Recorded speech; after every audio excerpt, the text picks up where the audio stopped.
Bonjour à tous et bienvenue dans cette nouvelle vidéo. Aujourd'hui on se retrouve pour une vidéo tant attendue. Avant je voulais vous remercier pour l'accueil chaleureux que vous avez fait à ma vidéo de la semaine dernière. Je dois vous avouer que passer en français j'étais pas trop sûre et du coup vous avez adoré, donc du coup ça me pousse à continuer. J'ai eu pas mal de retours et pas mal de questions sur Emirates, l'Open Day, comment j'ai fait, enfin tout ça. Donc on se retrouve aujourd'hui pour mon recrutement chez Emirates et les Open Day. Je vous ai demandé sur Instagram à quelles questions vous aimeriez que je réponde. J'ai repris celles qui revenaient le plus souvent et j'ai toutes notées là dans mon bullet journal pour être sûre de rien oublier et pour pouvoir bien m'organiser. Et on va commencer dans le vif du sujet tout de suite là maintenant. Comment se passe le recrutement chez Emirates? Donc chez Emirates, les recrutements se font avec les Open Day. Donc qu'est-ce qu'un Open Day? Un Open Day, c'est une journée porte ouverte que Emirates organise dans le monde entier à des dates précises et dans des endroits précis. Donc vous pouvez tout retrouver sur le site internet. Vous avez une liste des endroits et des dates.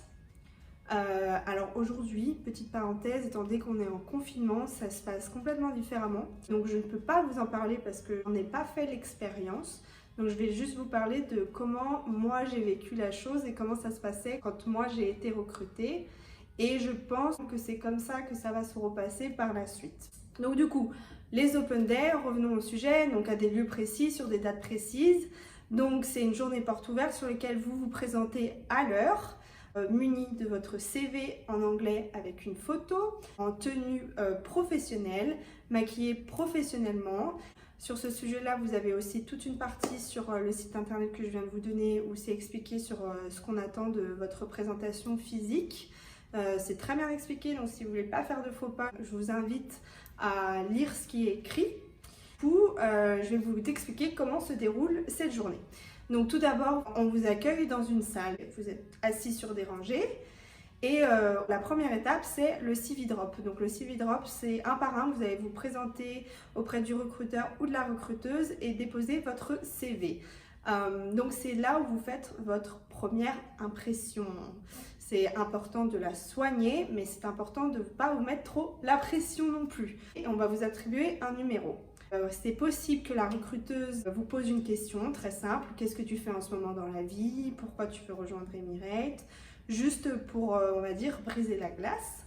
Et ensuite, vous pouvez quitter la salle le temps que tout le monde dépose son CV et son numéro attribué. Donc suite à ça, la recruteuse va faire une présélection sur toutes les personnes qu'elle vient de voir. Une fois qu'elle aura fait sa première sélection, elle va afficher sur la porte une feuille avec les numéros qu'elle a décidé de garder pour la suite des événements.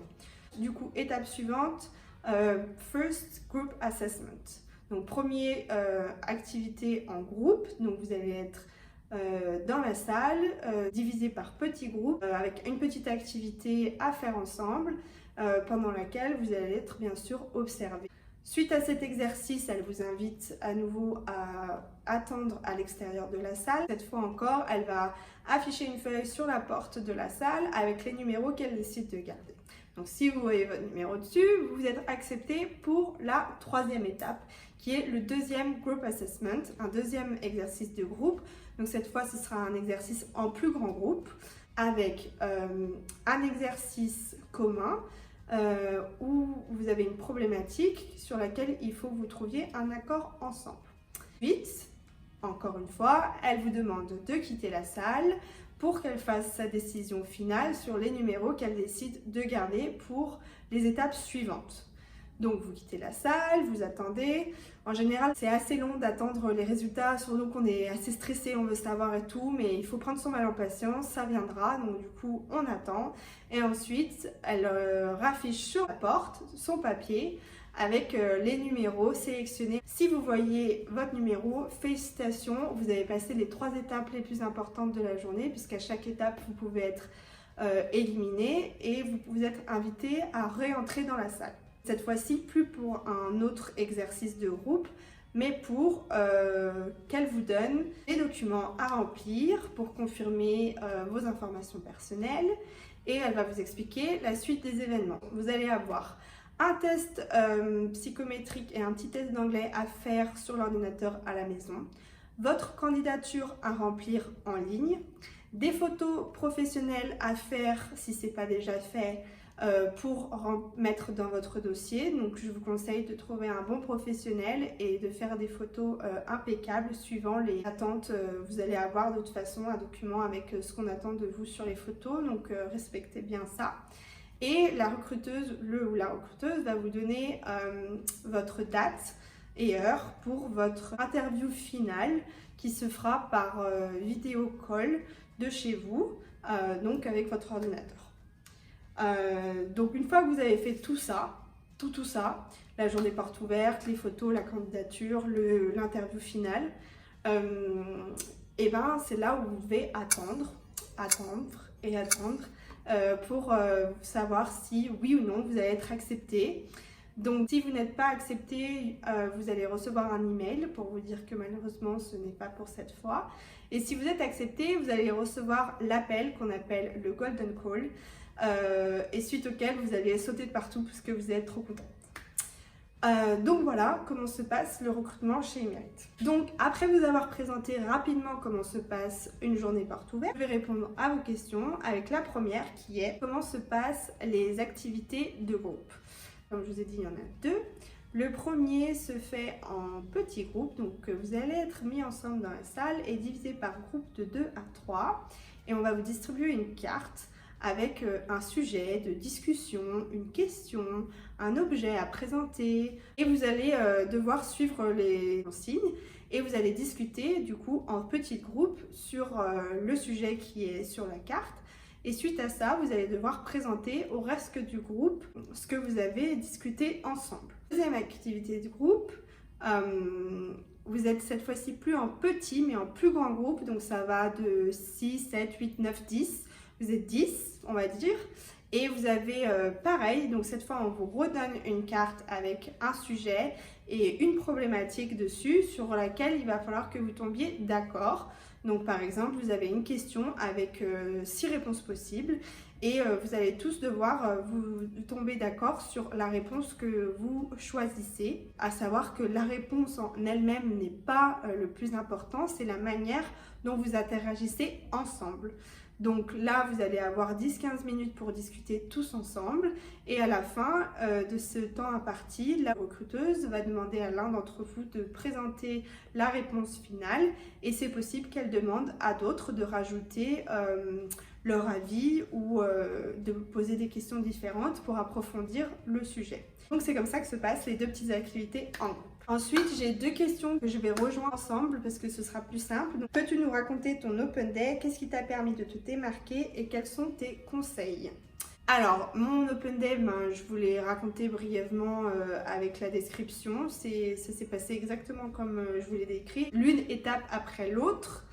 Je vais juste vous préciser rapidement, parce que je ne crois pas l'avoir fait avant, que si malheureusement vous êtes éliminé à l'une des étapes, vous ne pourrez pas demander à la recruteuse pourquoi elle vous a éliminé. Elle vous l'explique en début de journée, c'est comme ça qu'ils procèdent. Ils ne donnent pas de raison parce que déjà ça prendrait beaucoup plus de temps et ça fait partie de leur procédure. Donc il faut juste accepter et voir sur quel point on peut s'améliorer pour la prochaine fois. Concernant ce qui m'a permis de me démarquer et les conseils que je peux donner, alors je ne peux pas vous dire du coup exactement ce qui m'a permis de me démarquer, mais les conseils que je peux vous donner, c'est d'être très souriante, c'est très important. Vous êtes un métier où vous faites du service client, donc vous représentez la marque et c'est important d'avoir une image accueillante. Donc c'est aussi comme ça qu'il faut être lors de ces journées portes ouvertes avec vos collègues. Je vous conseille d'interagir avec tout le monde, de ne pas rester dans votre coin, de vous présenter de manière professionnelle et aussi il ne faut pas que vous soyez stressé mais plutôt excité. Essayez de transformer votre stress en excitation et essayez de briller de l'intérieur. Ça se ressentira de voir si vous êtes fait ou non pour ça, si vous avez, on va dire, le feu en vous pour rejoindre la compagnie et travailler autant qu'hôtesse de l'air. Il faut être soi-même et amplifier, on va dire, la joie et la bonne humeur que l'on peut ressentir et se dire que c'est une super opportunité. Vous êtes là pour la saisir et pas que vous êtes meilleur des autres, mais que vous avez aussi votre place au sein de la compagnie. Ajoutez aussi que tout arrive pour une raison, en tout cas c'est ce que je crois. Des fois, si on n'est pas pris, ça ne veut pas dire que c'est pas un boulot pour nous, mais peut-être que c'était juste pas le bon moment pour nous dans notre vie à ce moment-là. Donc il ne faut pas désespérer. Si c'est vraiment quelque chose que vous avez envie de faire, il faut retenter votre chance. Ce qui doit vous arriver, vous arrivera. Il suffit de s'en donner les moyens. Et si c'est quelque chose que vous voulez vraiment faire et que vous pensez que vous êtes fait pour à l'intérieur de vous, alors ça vous arrivera. Ne vous désespérez pas après un échec. Ça arrive, mais c'est pas la fin du monde. Ce qui m'amène à la question suivante qui est si j'ai loupé l'examen, est-ce que je peux le repasser? Donc la réponse est oui. Personnellement, je n'ai pas réussi l'examen du premier coup. La première fois que je me suis présentée, je ne savais pas vraiment du tout à quoi m'attendre. Et du coup, je pense que j'étais pas du tout prête et pas du tout dans un état d'esprit où j'étais à même de pouvoir être recrutée ce jour-là. Donc la procédure pour pouvoir repasser un entretien, c'est que si vous n'avez pas passé la première étape qui est le CV Drop, vous pouvez vous représenter à nouveau sur la prochaine date qui vous est adéquate. Par contre, si vous avez passé le CV Drop et donc participé au premier ou au deuxième exercice de groupe, on vous demande d'attendre 6 mois avant de repasser le recrutement.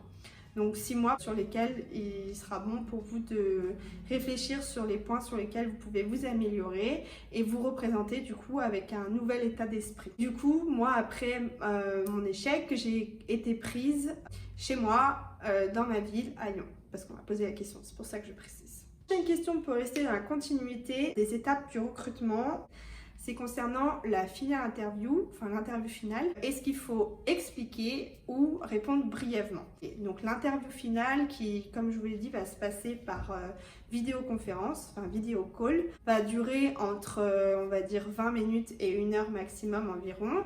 Et la recruteuse, de l'autre côté de son écran, va vous poser des questions. Sur Internet, vous avez une ribambelle d'exemples de questions. Donc ce que j'ai fait personnellement, c'est que je les ai toutes écrites et que j'y ai tout répondu. Comme ça, je savais déjà un peu comment ça allait s'orienter et quel sujet on allait aborder. Et comme ça, je n'aurais pas à chercher trop mes mots et avoir l'air trop perdu ou trop surpris du type de questions qu'on allait pouvoir me poser. Je me suis vraiment préparée. Et du coup, je savais déjà à peu près mes réponses à l'avance. Et du coup, pour répondre à la question, parce que je m'étale, il faut expliquer. Il ne faut pas répondre brièvement. Il faut expliquer, mais en même temps, il ne faut pas s'étaler. Répondez en faisant plusieurs phrases. Et si jamais le ou la recruteuse a besoin que vous approfondissiez sur un point de votre réponse, elle vous posera simplement la question. Donc pas de panique, s'il y a quelque chose qu'elle souhaite savoir sur l'une de vos expériences ou l'une des questions qu'elle vous a posées, elle vous demandera d'approfondir. Ne soyez pas trop stressés, cette étape c'est un échange, on va dire prenez-le comme un échange amical où vous devez juste raconter un peu ce qui s'est passé dans votre vie à quelqu'un qui ne vous connaît pas et qui voudrait en savoir un peu plus sur vous, tout simplement. Donc voilà, est-ce qu'il faut bien savoir nager? C'est un plus de savoir nager, à savoir qu'en cas d'urgence et d'amérissage, c'est quelque chose qui vous sera amplement utile. Et pour répondre à cette question, il me semble que ce n'est pas obligatoire. Et du coup, j'en reviens à la question suivante qui est quels sont les requis pour postuler chez Emirates? Donc, je les ai écrits comme ça, je ne loupe rien. Donc le premier, c'est qu'il faut avoir minimum 21 ans. 21 ans, pourquoi? Parce que vous allez servir de l'alcool et que c'est le minimum d'âge légal ici pour pouvoir servir de l'alcool. Ensuite, il faut faire minimum 1,60 m. Il faut pouvoir atteindre 2,12 m. Donc durant ces journées portes ouvertes, on va vous mesurer. Et aussi, on va vous demander d'atteindre un point sur le mur qui est à 2,12 m pour savoir si vous remplissez ce critère. Ensuite, il faut avoir minimum le bac ou un équivalent. Il faut aussi bien parler et écrire anglais. C'est la langue dans laquelle vous allez travailler tous les jours. Ici, à Dubaï, on parle anglais partout. Donc, c'est important de savoir parler anglais et de savoir se faire comprendre. La langue avec laquelle vous allez parler quotidiennement, que ce soit ici à Dubaï pour faire vos courses ou aller au restaurant. Mais plus important, ce sera la langue avec laquelle vous allez parler avec la compagnie, les passagers et vos collègues. Requis suivant, il ne faut pas que vous ayez de tatouages visibles lorsque vous êtes en uniforme. Donc vous trouverez aussi sur le site, il me semble, sinon ça va vous être évoqué lors de la journée de recrutement, les zones sur lesquelles il ne faut pas que vous ayez de tatouages visibles. Ensuite, il faut que vous soyez capable de vous adapter. Oui, je l'ai écrit comme prérequis et c'est aussi écrit sur le site parce que vous allez vivre dans une nouvelle ville avec des nouveaux amis, des nouveaux collègues et vous allez rencontrer des gens différents tous les jours. Vous allez avoir un emploi du temps variable d'un mois à l'autre, d'une semaine à l'autre. Donc il faut bien sûr savoir s'adapter à ce nouveau mode de vie et il faut être en bonne santé. Et oui, comme je dis, vous allez avoir un emploi du temps chamboulé, un rythme du sommeil chamboulé qui n'est pas régulier d'un jour à l'autre ou d'une semaine à l'autre ou d'un mois à l'autre. Donc il faut que vous soyez capable de suivre vos besoins pour être en bonne santé. Donc petit conseil tout simple, il faut manger quand vous avez faim, dormir quand vous êtes fatigué et pas oublier de faire une activité physique pour être en forme. Question suivante. Pourquoi Emirates et pas une autre compagnie? Personnellement, ça m'a été recommandé par quelqu'un que je connais qui m'a dit que je devrais postuler pour Emirates. Et du coup, je me suis renseignée et plus je trouvais des informations et plus j'étais attirée par cette compagnie. Moi, ça réunissait toutes les conditions auxquelles j'avais envie en faisant ce métier. Dans un premier temps, il ne faut pas de CCA. Pour les compagnies européennes, c'est obligatoire d'avoir ce CCA, alors que pour Emirates, on est formé en interne, donc c'est pas un requis lorsque l'on postule de l'avoir. Ensuite, on est hébergé à Dubaï et on est basé à Dubaï, donc moi je cherchais à changer de pays, recommencer une nouvelle vie, du coup c'est aussi quelque chose qui m'a beaucoup attirée. Et enfin, Emirates, c'est quand même la référence sur le marché de l'aviation. C'est une compagnie qui dégage de l'excellence et du coup, c'est pour une compagnie comme ça, avec une telle notoriété que j'avais envie de travailler. Donc voilà pour mes petites réponses. Ensuite, avais-tu de l'expérience dans la vente ou l'aviation avant de postuler chez Emirates? Oui, j'avais de l'expérience dans la vente, pas dans l'aviation.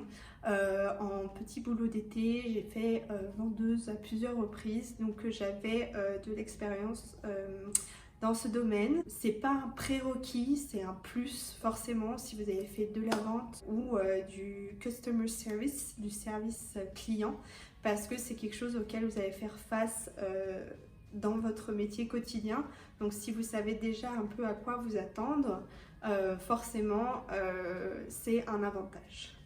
Question suivante, quelles études as-tu faites? J'ai fait un bac scientifique, ensuite j'ai fait fille au père aux États-Unis pendant 1 an. Ça fait pas partie du tout de mes études, on est d'accord, mais j'ai coupé mes études pour aller faire fille au père, donc c'est pour ça que je le mets dans cette catégorie. Et ensuite en revenant, j'ai repris mes études et j'ai fait un bachelor en commerce et management, donc j'ai l'équivalent d'un bac plus 3. Voilà. Question suivante, combien de langues parles-tu? J'en parle 2, je parle l'anglais et le français. Je parle un tout petit peu d'espagnol, de ce qui me reste de l'école.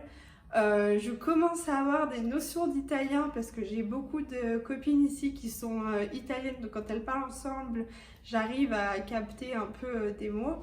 Et je suis en train d'apprendre moi-même de mon plein gré, si je puis dire, l'allemand, qui est ma langue paternelle, que je n'ai jamais eu l'occasion d'apprendre auparavant. Voilà. Combien de temps ça fait que tu es hôtesse? Donc je suis hôtesse de l'air depuis juillet 2019. Donc j'ai rejoint la compagnie le 19 juillet 2019 exactement. Donc ça fera 1 an bientôt en juillet. Déjà, ça passe vite. ça passe très vite, mais je suis toujours très contente. Et je vais répondre à une question qui va peut-être m'être posée ensuite. C'est jusqu'à quand as-tu l'intention d'être hôtesse de l'air? Donc ma réponse c'est tant que je suis heureuse, j'ai l'intention de rester ici. Pour l'instant c'est un métier qui me convient amplement. J'aime le mode de vie, j'aime voyager, visiter, rencontrer des nouvelles personnes. Donc du coup c'est pas quelque chose que j'ai l'intention d'arrêter tout de suite. Ensuite, j'ai deux questions, elles vont se rejoindre. Est-ce majoritairement des jeunes encore sans enfants qui travaillent pour la compagnie comme toi? Et peut-on avoir une vie de famille en étant hôtesse de l'air? La réponse est oui, ce sont majoritairement des jeunes sans enfants comme moi qui rejoignent la compagnie.